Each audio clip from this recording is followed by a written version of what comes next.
प्रीतम प्यारे yes sir. चलो हो जाओ। हाँ तो बच्चों आज हम 7वें चैप्टर में 7.2 उसमें छठे क्वेश्चन से शुरू करें। हमने 5 क्वेश्चन पहले कर चुके हैं राशियों की तुलना। चलो छठे क्वेश्चन शुरू करें। यस। जो ही एक वॉशिंग मशीन 13,500 रुपए में बेचने पर 20% की हानि उठाती है, उसने वह मशीन कितने में खरीदी थी? कितने में खरीदी थी? मशीन का क्या निकालना है? खरीदने का मतलब क्या है? क्रय मूल्य निकालना। ये मशीन का क्या है? विक्रय मूल्य है। मशीन का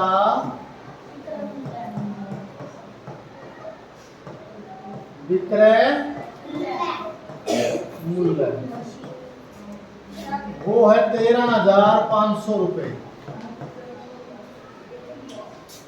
अब हानि कितनी उठाती है वो? 20%।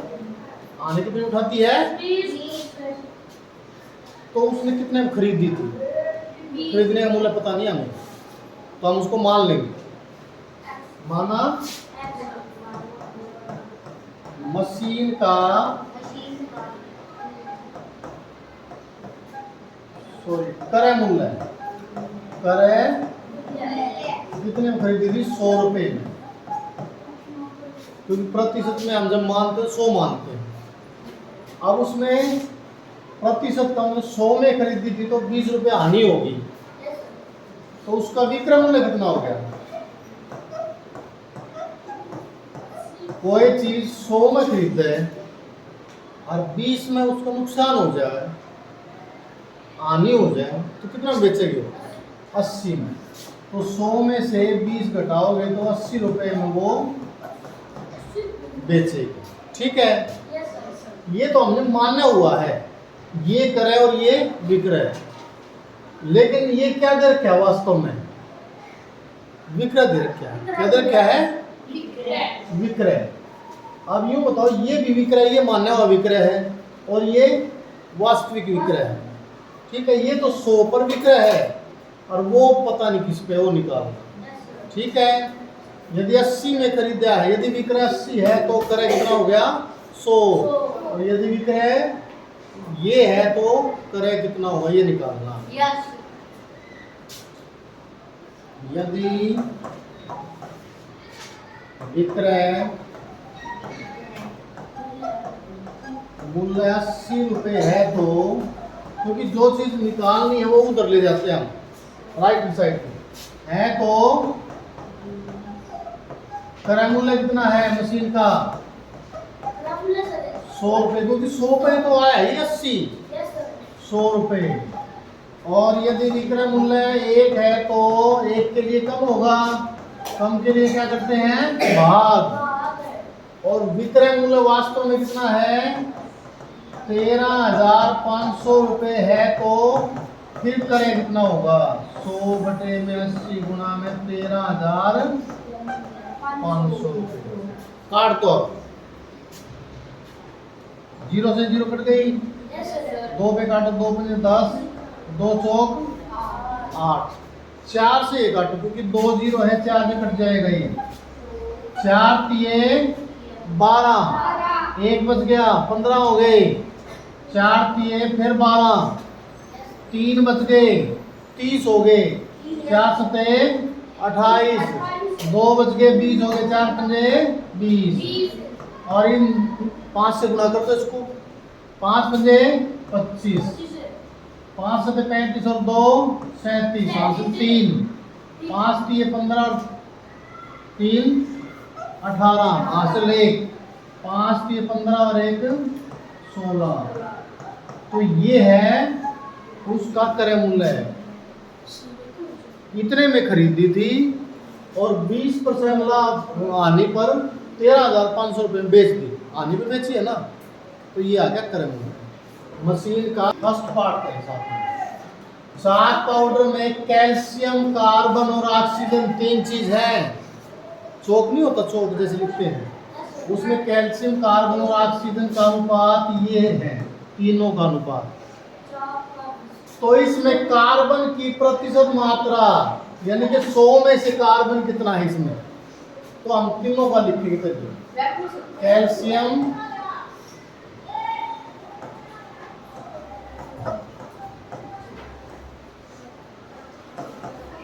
कार्बन और अनुपात क्या है तीसरा, ऑक्सीजन। इन तीनों का अनुपात कितना देख क्या है, 10 अनुपात 3 अनुपात 12 और इनका योग करें, अनुपातों का योग करें, 10 जमा 3 जमा 12, 12 और 3 15 और 10 25। अब हमने किसका निकालना है, कार्बन की प्रतिशत मात्रा। कार्बन ये है बीच वाला, कार्बन की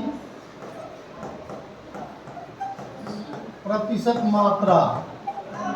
प्रतिशत का मतलब क्या होता है, 100 में से कार्बन का अनुपात क्या है, 3 बटे कुल अनुपात 25 और किसमें से निकालना हमने, प्रतिशत में से, यानी कि 100 में से। 25 100 100 4 ये 12%। ये है कार्बन की मात्रा। सिर्फ कार्बन की निकालनी थी और किसी की नहीं निकालनी। अगर कैल्शियम की निकालनी है तो 10 बटे 25 गुणा 100, ऑक्सीजन की निकालनी है तो 12 बटे 25 गुणा 100। इसमें एक ही निकालनी बस, ठीक है। सेकंड पार्ट, चौक, इसी में फर्स्ट पार्ट में जो किया है, चौक की एक छड़ी में यदि कार्बन की मात्रा 3 ग्राम है तब उसका कुल भार कितना होगा। जैसे कार्बन का अनुपात कितना है, 3 और ग्राम में मात्रा कितनी है, इसमें है कार्बन की मात्रा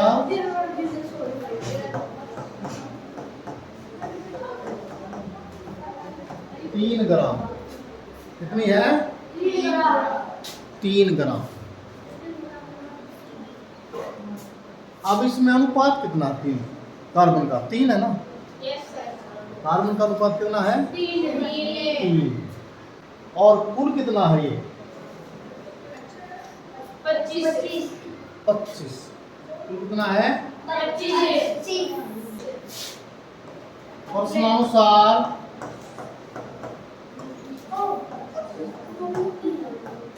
कुल का 3 और बटे में अनुपात का जोड़ कितना है, सभी का जोड़ कितना है, 3 जमा 10 जमा 3 जमा 12। कुल का, क्योंकि कार्बन का मान निकालना हमने, कार्बन का अनुपात 3 है, बटे में कुल अनुपात, और ये किसके बराबर है, 3 ग्राम के बराबर। कुल मात्रा निकालोगे, काम में क्या होता है, गुणा, ये 3 बटे 25 बराबर 3 और कुल मात्रा कितनी होगी फिर, 3 गुणा में ये संख्या उधर जाके उल्टी हो जाएंगी, 25 बटे 3, 3 से 3 काट दो, 25 ग्राम। ये है कुल मात्रा। 8वां क्वेश्चन, अमीना एक पुस्तक इतने रुपए में खरीद का मूल्य कौन सा है ये, 275। अरे खरीदने वाला मूल्य कौन सा होता है, क्रय मूल्य क्या होता है, कॉस्ट प्राइस सीपी। 15% हानि पर बेचती है, 15% हानि पर पुस्तक का विक्रय मूल्य ज्ञात कीजिए। ये पुस्तक का कौन सा मूल्य है, पुस्तक का कौन सा मूल्य है, खरीदना का मतलब क्या होता है, क्रय मूल्य। क्रय मूल्य या कॉस्ट प्राइस सीपी 275 रुपए,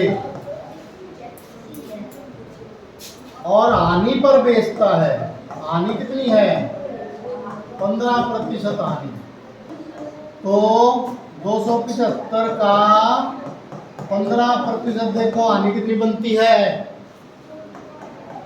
क्योंकि इसमें पिछली बार तो क्रय मूल्य था नहीं, अब की बार तो क्रय मूल्य दे रखा है।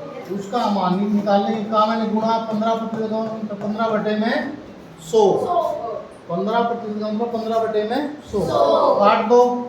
ये 100 पूरा नहीं कटेगा, पॉइंटों में आएगा, तुम गुणा कर दो इसकी, 15 से गुणा करो, 15 पंजे 75, 15 सत्ते 105, 105 और 7 हासिल का 112, हासिल 11, 15 दूनी 30 और 11 41, और बटे में है 100।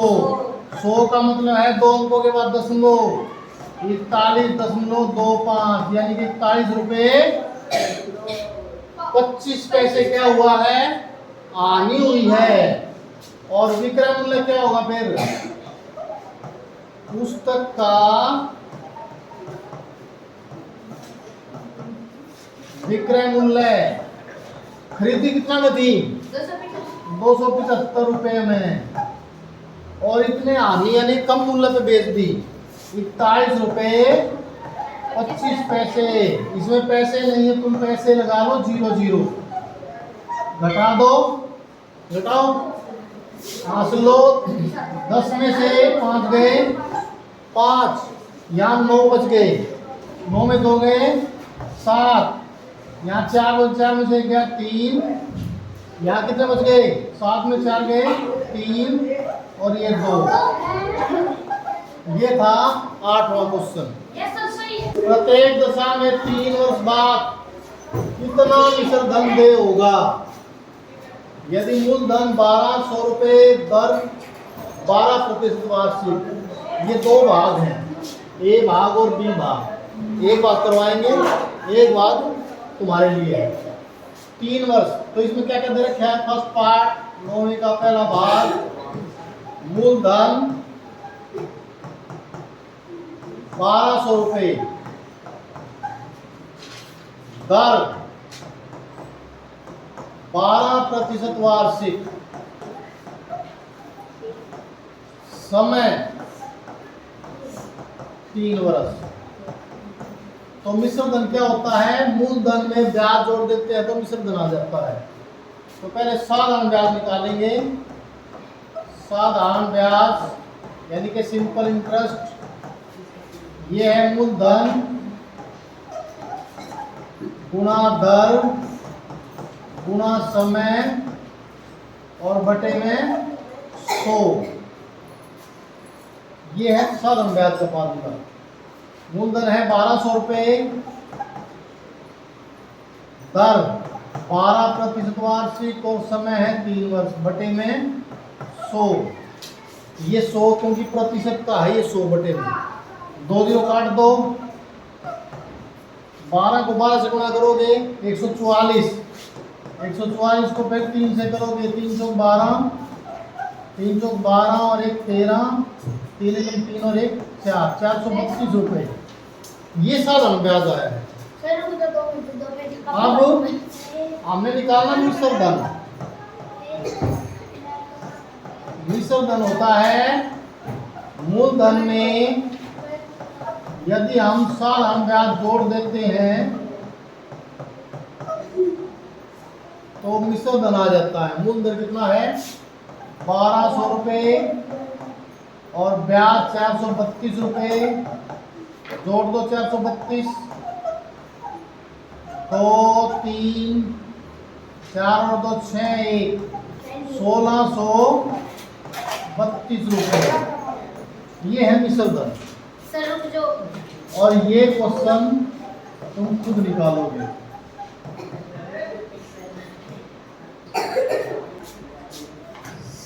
छप्पन 10वां क्वेश्चन, 56,000 रुपए पर 2 वर्ष पश्चात किस दर, इसका मतलब दर निकालनी है, दर से 280 रुपए साधारण ब्याज दे होगा। तो इसमें ये तो है राशि यानी कि मूलधन 56,000 रुपए, समय 2 वर्ष, और ये है साधारण ब्याज 280 रुपए। अब दर निकालनी है। दर होती है साधारण ब्याज गुणा 100 और बटे मूलधन गुणा समय।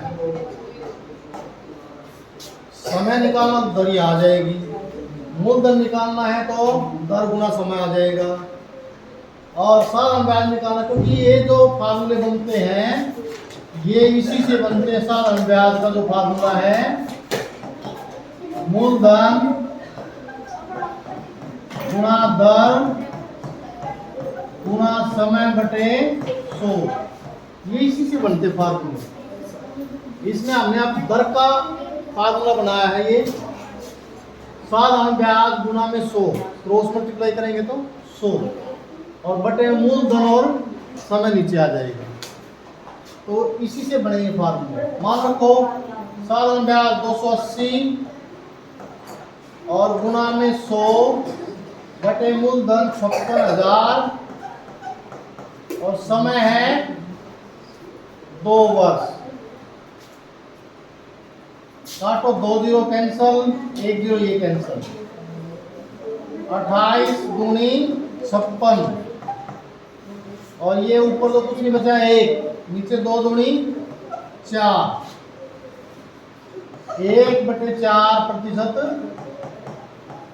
वार्षिक, क्योंकि ये वर्ष है इसलिए वार्षिक है।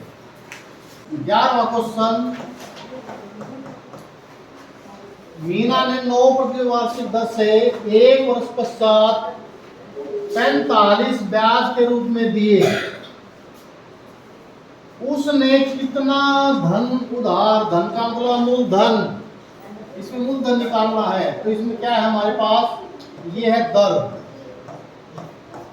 9% वार्षिक, समय है 1 वर्ष और ब्याज, साधारण ब्याज कितना इसमें 45 रुपए। हमने निकालना धन यानी कि मूलधन। अब मूलधन का फार्मूला उसी से साधारण ब्याज वाले फार्मूले से, ब्याज साधारण ब्याज गुणा 100 बटे, बाकी 2 बच गए, दर गुणा समय, वो नीचे आ जाएगी। इसमें मान रखें ब्याज कितना है 45 रुपये गुणा 100 और दर है 9% और समय कितना है 1। 9 से काटे, 9 × 45, 5 को 100 से गुणा करो 500 रुपये, ये धन उधार लिया था। तो आज की वीडियो में इतना ही। वीडियो अच्छी लगी है तो लाइक करें, शेयर करें, सब्सक्राइब करें और इस तरह की वीडियो के लिए हमारे चैनल से जुड़ें। Thank you.